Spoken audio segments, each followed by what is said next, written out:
బెంగాల్లో PG medical విద్యార్థినిపై లైంగిక దాడి చేసి హత్య చేసిన నిందితులను కఠినంగా శిక్షించాలని గుంటూరు బైక్ బండిట్స్ రైడింగ్ కమ్యూనిటీ ఆధ్వర్యంలో 30 మంది బైక్ ర్యాలీ నిర్వహించారు. అంబేద్కర్ లాడ్జ్ సెంటర్ వద్ద క్యాండిల్ ర్యాలీ నిర్వహించి నివాళులర్పించారు. ఈ సందర్భంగా రామకృష్ణ మాట్లాడుతూ మహిళలకు రక్షణ కల్పించడంలో కేంద్ర రాష్ట్ర ప్రభుత్వాలు వైఫల్యం చెందాయన్నారు. రాత్రిపూట విధులు నిర్వర్తించే డాక్టర్పై దాడి చేయడం దురదృష్టకరమైన విషయమన్నారు. దాడి చేసిన నిందితులను కఠినంగా శిక్షించాలని డిమాండ్ చేశారు.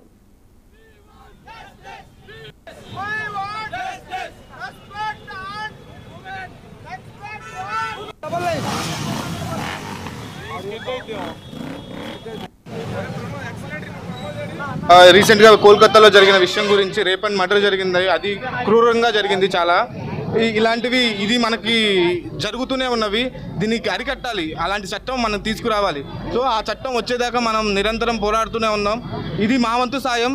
అలా ప్రతి ఒక్కరు సాయం చేస్తూ ఇలాంటి సిచ్యువేషన్స్ మళ్ళీ ఎప్పుడు మన ఇండియాలో కనిపించకుండా చేయాలనేదే మనం బాధ్యతగా తీసుకొని ఇలాంటి ముందుకు తీసుకొని వెళ్ళాలి.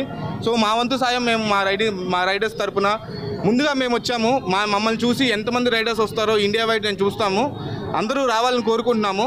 ఇదే మా సైడ్ నుంచి మేము చెప్పాలనుకుంటున్నాం. ఇది ఒక్క రోజున మీరు ఎలా చేస్తుంటారు? న్యాయం దొరికేదాకా చేస్తూనే ఉంటాం. మేము ఎవ్రీ వీకెండ్ సండేస్ మేము ఏ రైడ్ పెట్టినా కానీ దానికి మెయిన్ రీజన్ మటుకు ఇదే అయి ఉంటుంది. ఈ న్యాయం జరిగేదాకా ప్రతి ఒక్కరికి శిక్ష పడేదాకా, అది కూడా క్రూరంగా శిక్ష పడాలి. అది చూసి ఆ శిక్ష చూసి ఇంకొకడు ఎవడు ఇలాంటి చేయడానికి కూడా ఆలోచించాలి. అలాంటి శిక్ష పడాలి. అప్పటిదాకా చేస్తూనే ఉంటాం. మా ప్రతి రైడ్కి ఇదే స్లోగన్గా పెట్టుకుని వెళ్తూ ఉంటాం. ఎక్కడి నుంచి ర్యాలీ చేశారు? ఎక్కడి వరకు? గుంటూరు ఇన్నర్ రింగ్ రోడ్లో మాకు బైక్ బ్యాండిట్స్ స్టోర్ ఉంది. బైక్ బ్యాండిట్స్ అని మాకు బైకర్ కమ్యూనిటీకి మాకు ఆ స్టోర్ అది.